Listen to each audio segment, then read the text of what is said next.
Is your BMW making a strange knocking sound? Don't worry. Today we're uncovering why it happens and how to fix it. Engine knocking can be alarming. It usually happens when the air-fuel mixture in your cylinders ignites too early, causing a mechanical clicking. Common causes include using low-octane fuel, worn-out bearings, or excessive carbon buildup on your engine's pistons. First, check your fuel. High-performance BMW engines often require premium high-octane gasoline to prevent pre-ignition and knocking.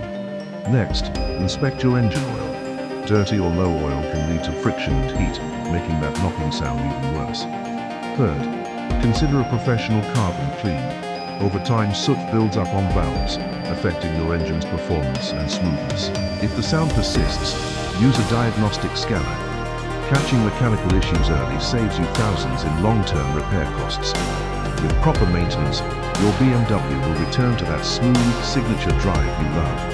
Keep it running like new. If you found these tips helpful, hit the like button and subscribe for more BMW maintenance advice. Drive safe out there.